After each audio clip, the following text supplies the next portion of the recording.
Today, the new patch for Playerunknown's Battlegrounds has fixed a bunch of problems, but not the one where I keep getting killed. This is CheckPoint.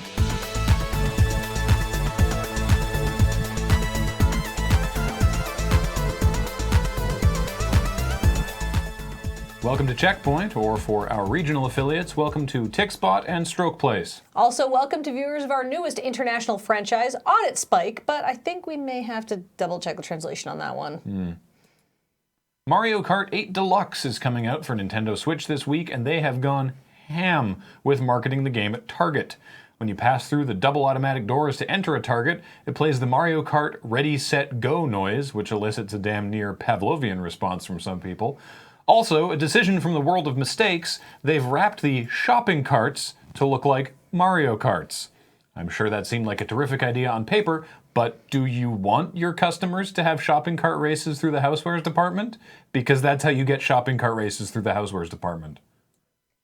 Japanese lingerie company Peach John is releasing a collection of Kirby, underwear, and sleepwear. Now, I know what you're thinking. Ugh, Lord no, sexy Kirby is not something anyone needs. And you are 100% correct. And in a rare case of the universe actually allowing for nice things to happen, Peach John agrees with you. Aside from that one pair of pink panties that you can see there with Kirby's face on the back, the whole collection is as unsexy as Kirby is. Behold the endless practicality of the Kirby sports bra and matching undies. Gasp in awe at the Kirby sleep mask, which is a thing I would 100% buy and use. And finally, marvel at the piece de resistance, the Kirby nightshirt, a profoundly unflattering sack that renders the wearer's body into a beautifully amorphous spheroid, just like Kirby himself.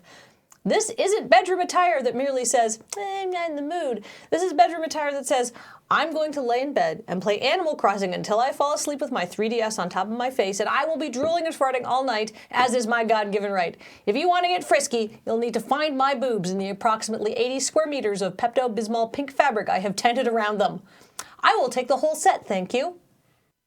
If you've already watched all of the UK Office and that video of the guy trying to beat the world record for eating after 8 mints, and you still have a desperate desire to cringe while watching something, then do we have a video for you. Game code resale marketplace G2A recently held a panel at the Reboot Game Developer Conference in Croatia, and apparently surprising only G2A's Marius Merrick, the room full of developers didn't respond well. G2A has been on the receiving end of some criticism, shall we say, from developers accusing them of selling stolen codes to undercutting other marketplaces and preventing devs from making profits, all the way up to accusations of money laundering and fraud. The most notable recent development was Gearbox Software publicly ending their freshly inked partnership with G2A after realizing the marketplace had a reputation for being super shady.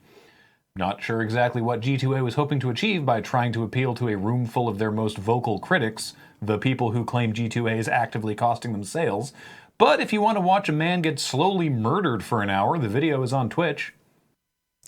Steam's near monopoly on digital download games retailing might soon come to an end.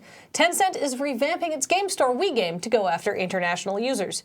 Now you might say, who cares? But it's probably because you don't know who Tencent is. The company, despite its humble-sounding name, is basically a Chinese megacorporation. It's worth about $290 billion and owns the Chinese social network QQ, which we don't use here, but is a big deal in Asia. They also have e-commerce sites, mobile messaging apps, and a lot of finance companies and financial interests. But more relevant to us, they also own Supercell and Riot, and have a minority stake in Epic Games and Activision Blizzard. It's been said that Tencent controls 13% of the entire games market. So yeah, Tencent has the ability to challenge Steam if they really wanted to, and a little competition could be the force that finally pushes Steam to clean up its store and do some proper quality control. But not too much quality control. We still have to do a bi-monthly garbage game stream. It's time once again for Patch Notes Theater. The first big update to the startlingly popular Playerunknown's Battlegrounds just landed, and in it are some choice quality of life improvements, such as being able to move backwards or sideways while crawling around in the revive state. But as always, there were some pretty terrific other notes. Fixed a bug that caused the icons for certain pants to not appear correctly. Fixed a bug that caused bald players to have hair. Fixed an issue that caused the hitbox for the head to be slightly larger than the actual head.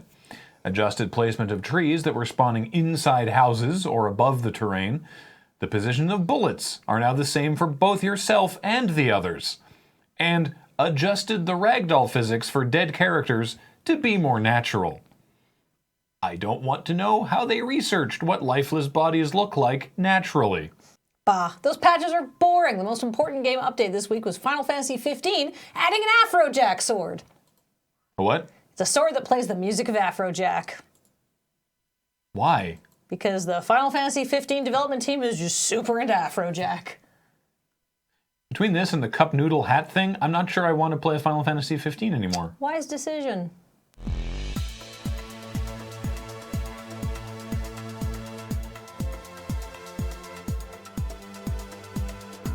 Coming up, rumor has it that Nintendo is making a SNES Classic Edition Mini, and that's why they discontinued the NES Classic Edition. The new system will supposedly launch in time for predatory eBay resellers to get it to you for Christmas. I definitely did hear people say SNES. I recall. SNES, no. Hey, don't snark the messenger. I promise you, I heard people say it SNES. I did not hear that. I retroactively go back and See, they're real people. Basios says They exist. Pronounce it as SNES. Clanchit. There's like 5 people.